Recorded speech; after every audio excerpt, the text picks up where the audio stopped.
தமிழ்நாட்டிலே ஆட்சி மாற்றம் வர வேண்டும்.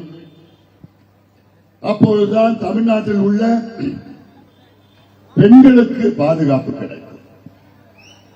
இன்று அன்றாடம் பெண்கள் மானபங்கு மட்டும் கிடையாது, பாலியல் வன்கொடுமை மட்டும் கிடையாது, பெண்களை கொலை செய்து கொண்டு பிள்ளைகளை குழந்தைகளை கொடூரமான முறையிலே பாலியல் வன்கொடுமை செய்து கொலை செய்து கொண்டிருக்கின்ற ஆட்சிதான் திமுக ஆட்சி.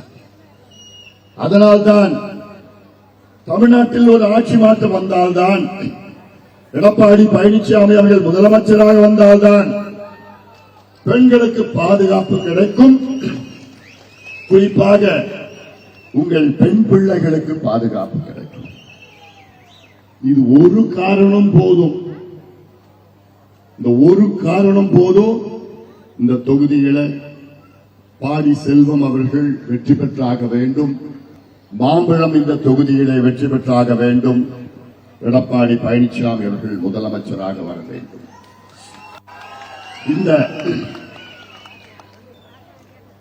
இந்த தேர்தல்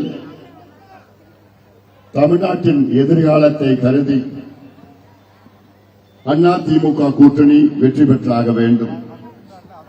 அதே வேளையிலே பெண்ணாகரம் சட்டமன்ற தொகுதியை பொறுத்தவரை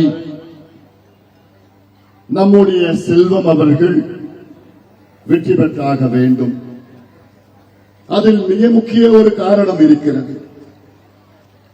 இந்த தொகுதியில் திமுக கூட்டணியில் போட்டியிடுகின்ற என்னை பொறுத்தவரை ஒரு துரோகி.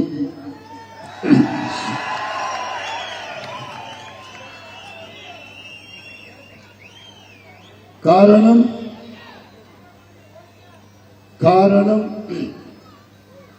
நம் கட்சியில் அடையாளம் கண்டு இன்று நம் கட்சிக்கு எதிராக போட்டியிடுகின்ற இந்த துரோகியை நீங்கள் எல்லோரும் சேர்ந்து டெபாசிட்டை இழக்க வைக்க வேண்டும். எவ்வளவு பெரிய ஒரு துரோகத்தை ஜி.கே. மணி அவர்களும் அவருடைய மகன் தமிழ்குமரன் அவர்களும் செய்திருக்கின்றார்கள். இதுவரை நான் ஒரு முறை கூட இவர்களை பற்றி நான் பேசினது கிடையாது. இங்கே இந்த மண்ணிலே நான் பேசியாக வேண்டும்.